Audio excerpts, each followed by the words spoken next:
राधा बचपन से ही संस्कार की घुटी पीकर बड़ी हुई थी।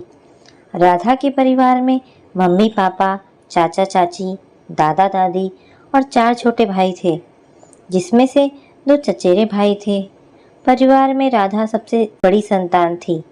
राधा पढ़ने लिखने में होशियार थी।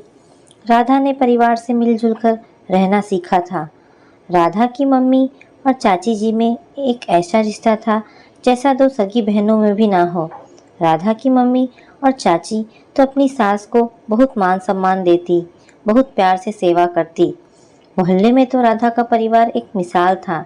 ना कभी कोई ऊंची आवाज़ में बात करता, ना ही कोई झगड़ा होता। राधा अब शादी लायक हो चुकी थी।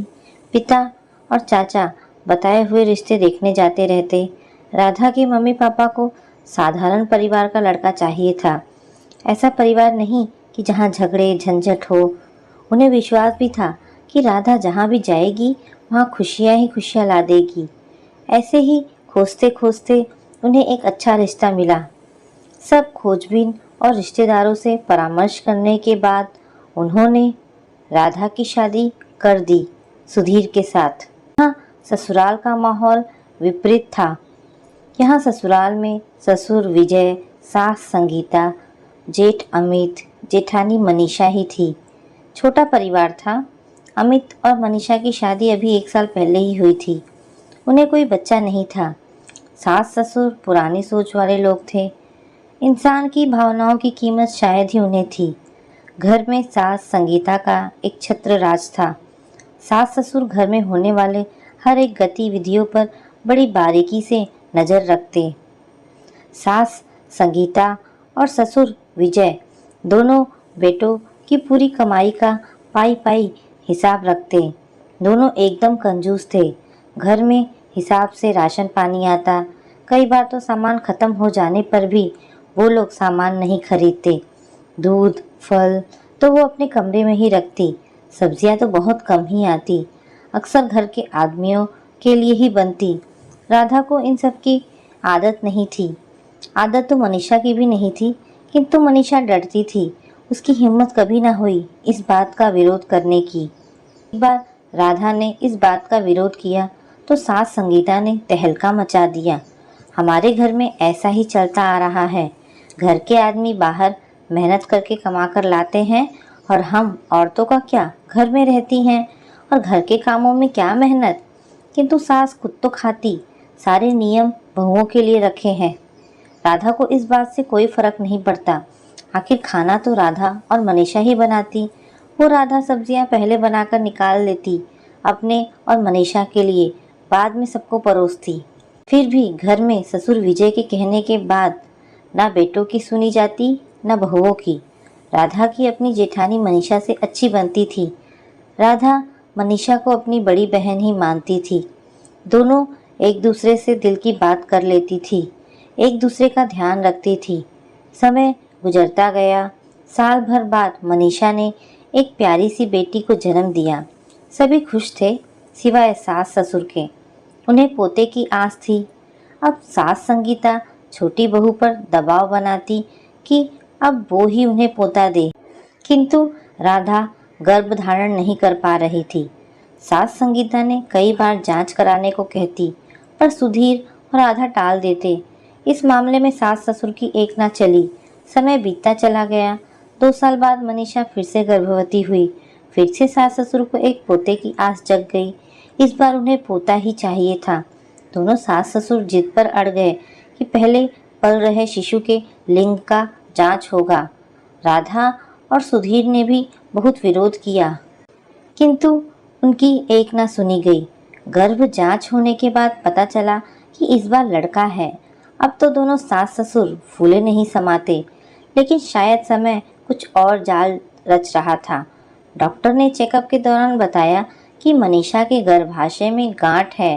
हो सकता है कोई गंभीर बीमारी के संकेत हो, तो आप पहले इसका इलाज करा ले और प्रेगनेंसी को आगे ना बढ़ाएं। जिसका डर था वही हुआ। जांच कराने पर पता चला कि ये कैंसर की गांठ है। अभी शुरुआत ही है, लेकिन इसके ऑपरेशन के लिए बच्चा गिराना पड़ेगा। बच्चे को गिराने की बात से ही सास ससुर ने हंगामा कर दिया। ससुर ने साफ साफ बोल दिया, कोई बच्चा नहीं गिराया जाएगा। पहले पोता हो जाए, बाद में देखते हैं, उसका इलाज करा लेंगे। सास संगीता ने भी कह दिया, कौन सा अभी मर रही है, पहले बच्चा हो जाए, इस घर का कुलदीपक, फिर देखते हैं। सभी ने समझाने की कोशिश की, लेकिन सास ससुर अपनी बात पर अड़े रहे। अमित ने भी भगवान के ऊपर ही छोड़ दिया। माँ बाप के फैसले से अलग जाने की हिम्मत ना जुटा पाया। 6 महीने बाद मनीषा ने एक बेटे को जन्म दिया। सास ससुर की तो मन की मुराद पूरी हो गई।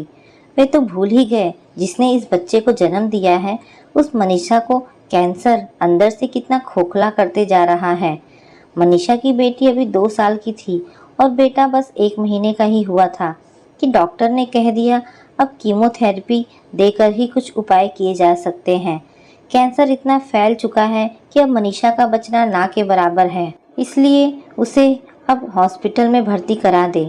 अपने 2 साल की बेटी और दूध मुँहे बच्चे को, जिसे ठीक से गोद में भी नहीं ले पाई, उसे अपनी बहन समान देवरानी राधा को सौंपते हुए मनीषा ने कहा, छोटी, मैं शायद अब कभी वापस लौटकर इस घर में ना आ पाऊँ, कभी अपने बच्चे को भी ना देख पाऊँ। मुझे सिर्फ और सिर्फ तुम पर ही भरोसा है। राधा, तुम ही मेरे बच्चों की माँ बन सकती हो। बस तुम मेरी बेटी को ये सीख देना कि अपने लिए आवाज़ उठा सके, अपनी ज़िंदगी के फैसले खुद ले, इस काबिल बनाना, और मेरे बेटे को सही गलत में फ़र्क करना सिखाना कि किसी लड़की की ज़िंदगी खराब ना हो। रोते हुए मनीषा फिर से अपने दोनों बच्चों को कसकर गले लगाती है और हमेशा हमेशा के लिए अपने बच्चों को राधा की गोद में सौंप देती है। दीदी, ऐसा मत बोलो, तुम जल्द से जल्द ठीक हो जाओगी। आपको ठीक होना पड़ेगा, अपने लिए भी और इन बच्चों के लिए भी। आज 2 महीना हो गया मनीषा को भर्ती किए हुए। कीमोथेरेपी काम ना आया और मनीषा ने अपनी आंखें हमेशा के लिए बंद कर दी। मनीषा जा चुकी थी। अमित हॉस्पिटल के बेड पर लेटी अपनी पत्नी को एकटक देख रहा था। उसकी आंखें सुन्न हो गई थी, मन ग्लानि से भर रहा था। उसकी पत्नी मनीषा अब जिंदगी की जंग हार चुकी थी। कहीं न कहीं उसकी उस दशा का जिम्मेदार वो ही था। संगीता ने बेटे को समझाते हुए कहा, बेटा, जो होना था हो गया, अब जन्म मरण किसी के हाथ में थोड़ी होता है। ये तो हत्या है माँ, और मैं गुनहगार हूँ अपनी पत्नी का, जिसकी आंखें हमेशा मुझसे सवाल करेगी कि मैं उसके लिए क्यों नहीं लड़ा। अपने बच्चों का गुनहगार हूँ कि उनसे उनकी माँ को छीन लिया। पत्नी की जुदाई अमित सह नहीं पाया और वो चला गया पत्नी मनीषा के पास। दोनों बच्चे अब अनाथ हो गए। आज इस घटना को बीते 5 साल बीत चुके। राधा और सुधीर ने खुद की कोई संतान पैदा नहीं की। राधा दोनों बच्चों को माँ से भी ज़्यादा प्यार करती थी, उनका ख्याल रखती थी। विजय जी बहू बेटे को एक साथ खोने से मानसिक संतुलन खो बैठे थे और हमेशा रटते हैं कि माफ़ कर दो बिटिया। और संगीता अपने कर्मों की सज़ा भोग रही है। वो मानसिक संतुलन खोए पति का ख्याल रख रही है और खुद को कोसती है दिन रात। क्या इंसान सच में इतना स्वार्थी हो सकता है जो दूसरे इंसान के जीवन की कीमत ना समझे, सिर्फ अपनी खुशियों के लिए? तो दोस्तों, ये कहानी आपको कैसी लगी? अगर आपको कहानी पसंद आई हो तो प्लीज़ इसे लाइक एंड शेयर करें। और आपको अगर मेरी कहानियाँ सुनना पसंद है तो प्लीज़ इस चैनल को सब्सक्राइब करें। धन्यवाद दोस्तों।